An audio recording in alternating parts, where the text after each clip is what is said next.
What's up, everybody? It's your favorite Trainwreck's favorite nerd, and today we are talking about X-Men Apocalypse, which is a nightmare. I'm joined by my co-host of Nerd Rage Radio, Mr. Adam Russman, as usual. Also, you've heard the name. Now meet the man, Mr. Dante, sitting over there, claws ready. And then Joe KW. You know what they're saying? Wow, they really do know the black guy. Yeah, well, you know what I said? I was going to be upset. Every time I've ever seen Joe KW, he's always been in a tank top and hooping shorts, and I would have been very upset had he not been in such today. And then we were in the theater, coming out of the theater. Hold on a second, man. Yeah, way off. Coming out of the theater, he made like a quick turn. Yeah. And I thought he was getting ready to do like a layup or something. I was like, and I was like, what's he doing? And he was like, oh no, dude, I suck at ball. And I was like, you're just a huge fan of it, I guess. the garb. Yeah. Man, so, he's cute. we're here to talk about X-Men Apocalypse, and we're going to do what we always do, which is the good, the bad, and the ugly, spoiler-free. Oh, yeah. So no spoilers, everyone, and try to watch our language the best we can.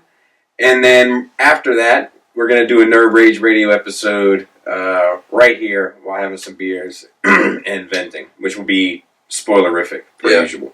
Yes. So, real quick, the good, Mr. Russman? Do you have any good to say about it? I like how we were introduced to Apocalypse. I think Apocalypse was actually done pretty well. I like the introduction of a correcting of a origin. Okay. I guess this is as much as I can say about that without being spoilerific. Yeah. Let me see. Hold on. It was a nice font.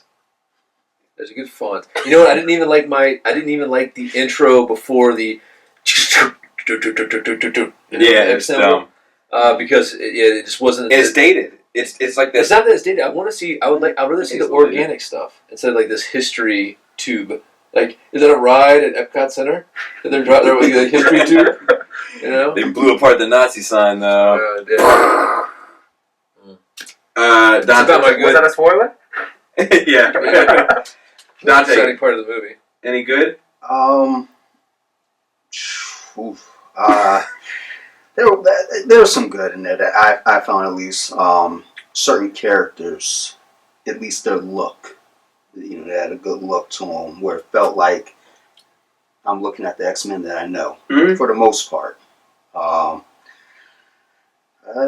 But outside of that, I also agree with Adam about the Apocalypse, the origin, just kind of seeing that start off.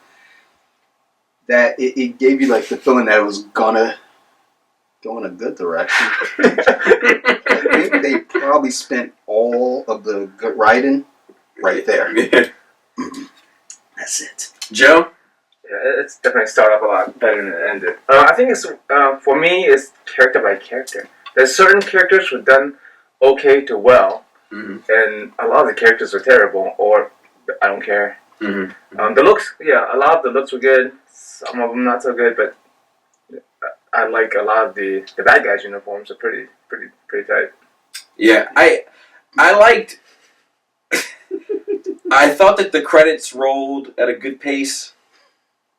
Like while they were scrolling, a good time to read all the names. Sometimes I feel like credits move a little fast. You can't read all the names. Yeah. Felt like I could really get the names in. You know what though? Everything I hated about that movie was spot on from the trailers. I noticed that the score, the score was all in key. No, it wasn't like a mistake. It's not like a musician made a mistake in the score and they said, just roll with it. Just roll with it. It's fine. Use it as improv. And the instruments were out of tune. They were all tuned. Yep. Yes. Yep. I noticed that. I too think Apocalypse worked pretty well. I think that Oscar Isaac did a great job as Apocalypse. I think that the chick who played Storm did a great job as Storm. That's what I mean, like character by character. Yeah, and I think I liked Apocalypse Origins as well. How do you feel about Magneto? I liked a lot of it, mostly what he's in. He was being a sad panda the whole time. Yeah, I think he did. I think he did a good job. I just think that that's not a Magneto story I was interested in seeing ultimately. Right. And it's a little too close to previous Magneto stories that I've seen. And there's a huge plot pothole plot hole. And a pothole. Yes. They're doing construction. Yes. Yeah. That movie's Yes. still under construction. Yeah, it's reverberating. What about the bad? The bad was it was too much. Like I like the action scenes were too much. I was like enough. Which there was very few of. Yeah, but they were just too much. They were just too many bright lights and like the spectacle of it all. It was excessive. It was excessive. It was too comic booky. Like I don't even think comic book spectacle is that It's spectacular. It's old. It feels. It's like.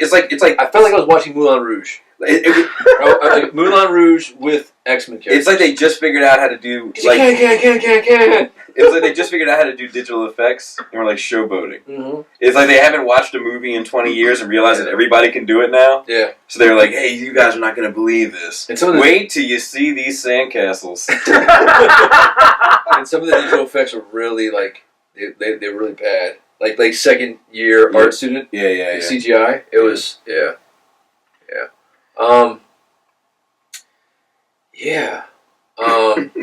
Where do we start with bad? I don't even know, man. All right, like Psylocke. Psylocke is bad. She was the. Oh my god! I really love Olivia Munn too. Like I think I'm in love with her. And I just think she's like hot. her. As a person. It's not even the hotness. Like her in Newsroom. Like her character in Newsroom. Like I love that. Like smart, chick that she was in that, and then she was not in this, and I hurt me. Well, there wasn't anything. She was not like she was smart or dumb in this. She was just there. She was just there. She was worse than the other Psylocke from episode 3. I don't know. I that's spoilery.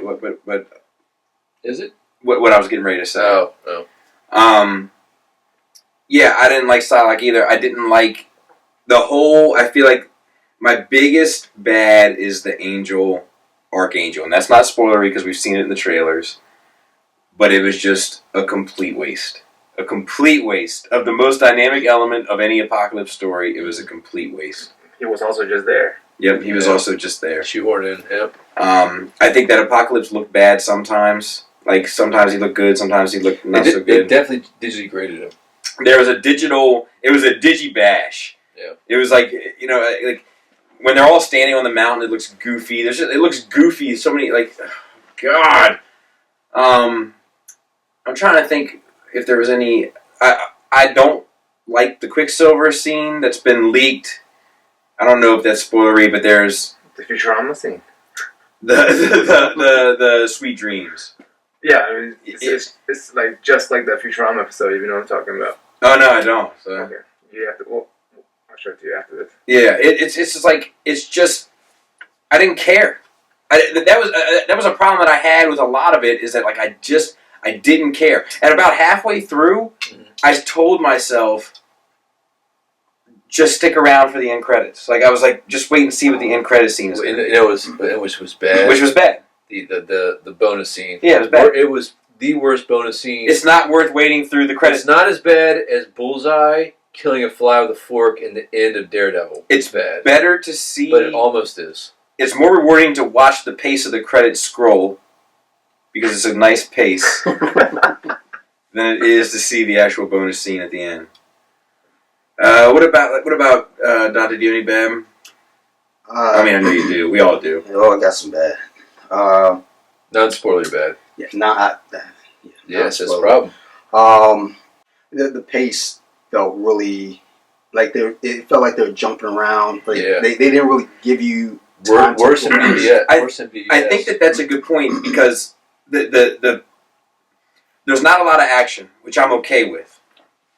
But that being said, let's build up this story. Let's build up these characters. But it's not that. They have to jump from place to place to establish how all of these components fit into this movie that they're too big to fit into. Mm-hmm.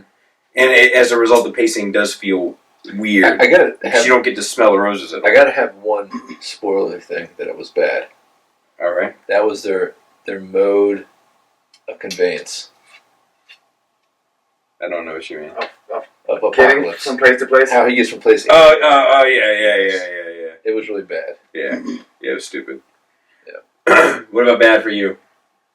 Just characters. Certain characters are back. Psylocke is. He's very upset about Psylocke. I like Psylocke the character a lot. Angel was bad.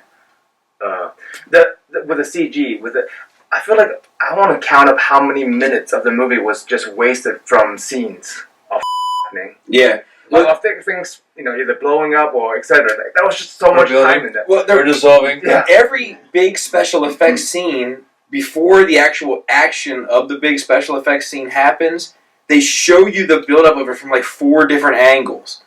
And I was just like, okay, she's gonna walk on the sky and not need to use the ground anymore. I get it. Just get there. Oh god, that was ugly. It just made it like not matter so much when you just like when Enterprise blows up over and over again. It's like, who Yeah, cares? stop bringing that up, please. And the ugly. I think a lot of the digital stuff is ugly. I think it's excessive. It's overdone. I think that Apocalypse looks ugly from time to time, like the costume and all that stuff. Like it all depends with You him. sound like Egyptian people. It all depends on the lighting and like the context that the costume is shown in. And sometimes it works, and sometimes it doesn't. I think that Angel looks stupid. I think that Archangel looks worse. Yeah, I think I don't like Nightcrawler's hair. Oh, it's got like the little colors in it. Yeah, and it's too much. It's 80s. Is it though? I don't know. Yeah. I'm just throwing it out You there. know what It I happened did in like? the 80s. This is kind of spoilery, but I did like that his costume, Was that his jacket? because it was a Michael Jackson. Yeah. Yeah, but Thriller it kind of looked like his costume. Yeah. Yeah, that was. I was wondering, I was like, is he wearing a members only jacket? I'm not editing that out. It doesn't. See, that's the problem. Is that like it doesn't correlate because like, what you end up having are characters where their ages are all over the place, where it doesn't make sense. It doesn't make sense for how we know these characters. Where certain characters are too young, it doesn't seem like the age gap between Jubilee and the rest of them is significant.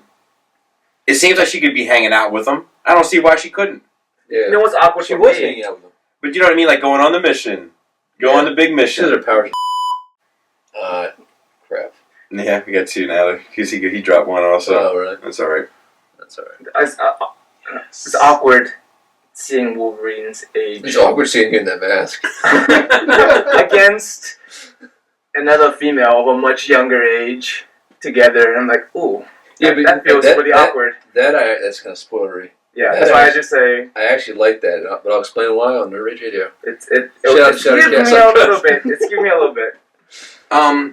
But I don't know. I think that it's just overall it's sloppy, and then like you have a hard time taking it seriously because it doesn't seem like they're taking it seriously, and it feels like a lot of times that the tone of the movie is set in superhero films that were made 10, 15 years ago, and not made in today's standard. It's not up to today's standard. It did feel like an '80s movie. Yeah, like Yeah. and I don't think that's an intentional thing to match the time because it doesn't feel like an '80s movie to me. It feels like an early 2000s movie to me. But like, Oh, okay, yeah. I think I can explain part of what. No, never mind. That's spoilers. that's the challenge. We're going to talk about all that stuff here in a bit. But it's just, I just don't think it's good. I always say usually it's worth seeing in the theater for the theater experience. This is not. This is a renner. It didn't help I could hear the guy next to me breathing though. Yes, dude. Yeah. What was up with that guy? No breather, man. No, but he was like, it was all through his nose. I think he had like a full mustache, and it was like the air reverberating off the whiskers. Like something in there was stinking. Then I realized it was Really bad. Yeah, you can hear him like 2 seats away. Like I could hear him like right there. I couldn't believe that the movie got a bit of applause at the end. Yeah, well, all the were clapping when Wolverine came out. Yeah. I was like, oh, surprise, surprise. potty mouth. Now, we'll go around out of 10. What do you give it out of 10? 5. And do you recommend people see it in the theater? You know, I gotta say no, because I want to say yes, but the real reason is I didn't even see Days of Future Past in the theater.